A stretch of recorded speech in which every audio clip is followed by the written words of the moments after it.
자, 이번 시간에는 클러스터링에 대해서 알아보겠습니다. 클러스터링이라고 하면 주어진 데이터 집합을 유사한 데이터 그룹으로 나누는 것을 소위 클러스터링이라고 부릅니다. 그리고 이렇게 나누어진 유사한 데이터 그룹을 클러스터라고 부르죠. 우리나라 말로 하면은 군집화, 그리고 군집이라고도 얘기할 수 있습니다. 이런 클러스터링 작업에는요, 학습을 위한 훈련 자료가 필요하지 않습니다. 그 얘기는 무슨 말이냐면, 이 다음에 바로 설명될 건데요.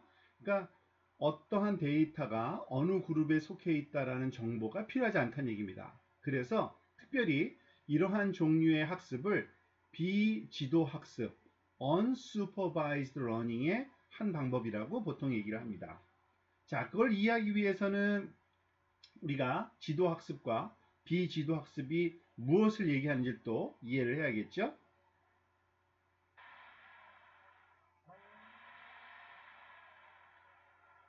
자, 지도학습과 비지도학습이 각각 무엇을 얘기하는지 한번 살펴보도록 하겠습니다. 보통 지도라는 그 단어는 어디서 번역된 거냐면 supervised라는 영어 단어를 번역한 건데요. 즉 supervised learning을 지도학습이라고 보통 다른 말로는 뭐 교사학습이라고도 부르고요. 또는 감독학습이라고도 부릅니다.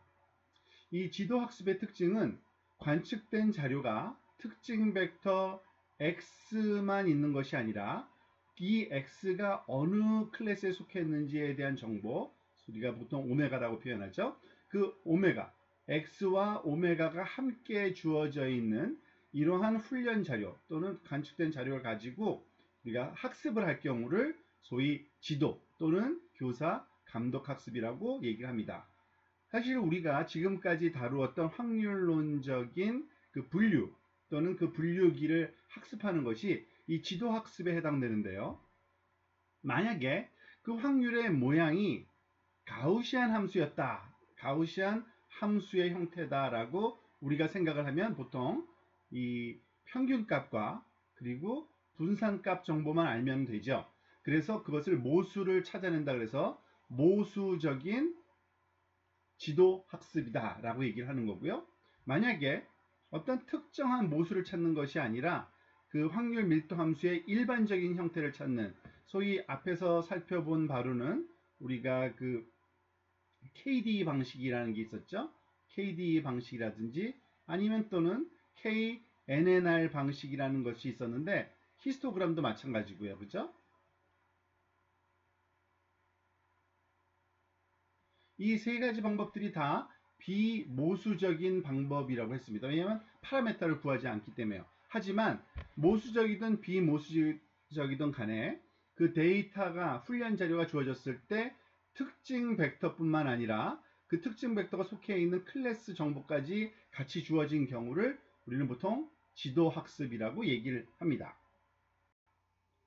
그에 반해서 비지도 학습이라는 것도 있습니다. 지금 우리가 살펴보려는 클러스터링 방법이 소위 비지도 학습, 다른 말로는 비교사 또는 무감독 학습이라고도 부르는 unsupervised learning인데요. 주어진 데이터가 특징 벡터들의 집합만 주어져 있는 겁니다. 즉 클래스 레이블, 우리가 오메가라고 보통 하는 것들이 주어져 있지 않고 그냥 데이터들, 특징 벡터들만이 그 사전 자료로 주어져 있는 건데, 즉 정확한 답이 없는 관계로 우리가 이거를 비지도 또는 비교사 무감독 학습이라고 보통 얘기하고요. 이 비지도 학습에 있어서도 모수적인 방법과 비모수적인 방법, 즉 파라메타를 사용하는 방법과 파라메타를 사용하지 않는 방법, 두 가지 방법이 있다고 할 수 있습니다.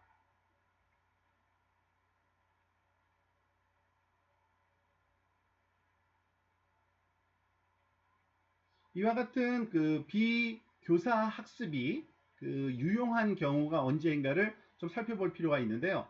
의외로 많이 있습니다. 그러니까 데이터 마이닝 같은 원천적으로 데이터에 대한 클래스 라벨이 존재하지 않는 경우, 그런 경우가 있고요. 또 많은 데이터 집합들이 작은 원형, 프로토타입이라고 보통 얘기하는데 그런 집합으로 압축될 수 있는 경우, 또는 표본의 수가 너무 많아서 각 표본마다 일일이 라벨링 하는 것이 비용이 많이 들고 지루한 과정일 경우에는 그냥 이 레이블링 과정을 비지도 학습 방법으로도 수행할 수가 있다고 볼 수 있습니다.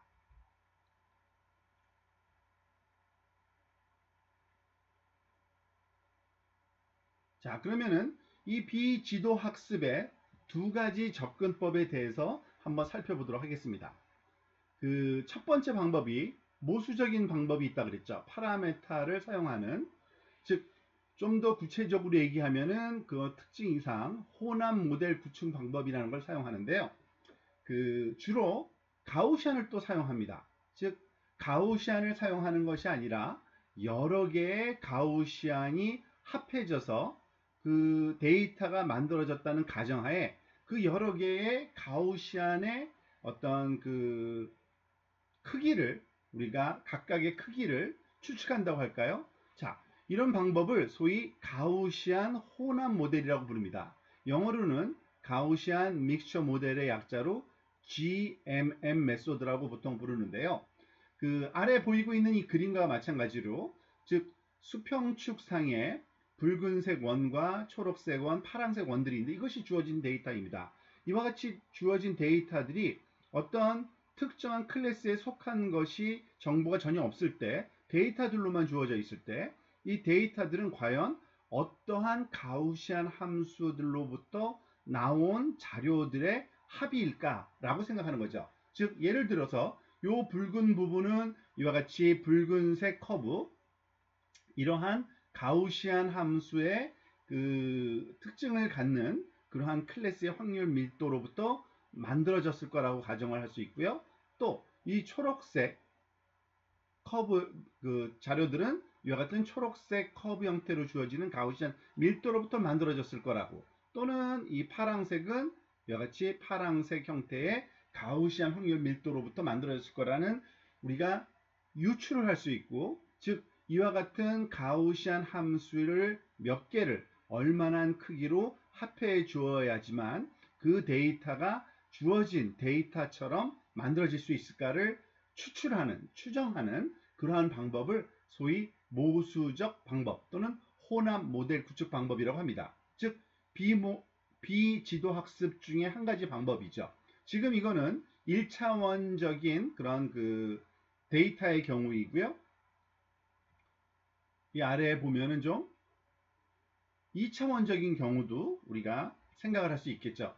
데이터가 2차원적으로 흩뿌려져 있을 때 이와 같이 파란색 데이터, 그리고 초록색 데이터, 그리고 붉은색 데이터가 주어져 있을 수 있는데요. 그 각각이 이러한 확률 밀도 함수, 가우시안 함수의 그 소위 그 퍼진 정도를, 분산 정도를 이렇게 엘립스 형태로 좀 표현해 봤는데, 이 각각의 세 개의 가우시안 함수의 파라메타를 구하는 게 목적이겠죠. 그리고 그 비율, 즉 그 각각의 가우시안 함수의 기여도를 우리가 구할 수 있으면 그게 바로 그 클러스터링이 수행이 완료됐다고 볼 수 있는데, 그와 같은 방법론을 소위 그 비지도 학습 중에서도 모수적인 방법이라고 얘기를 합니다. 그에 반해서 또 비모수적인 방법도 있습니다. 비지도 학습 내에서도 비모수적인 방법이 있을 수 있는데요. 이 비모수적인 방법은 즉 파라메터를 사용하지 않는 겁니다. 즉 데이터에 대한 어떠한 가정도 하지 않고 그냥 정해진 어떤 수의 클러스터, 즉 군집의 개수를 미리 정해놓고서 그 군집에 맞도록 데이터를 구분해내는, 즉 분류하는 그런 방법, 그것이 바로 군집화 클러스터링 방법인데, 결국에는 그 파라메타 최후 추정과 아주 밀접한 관계가 있긴 합니다.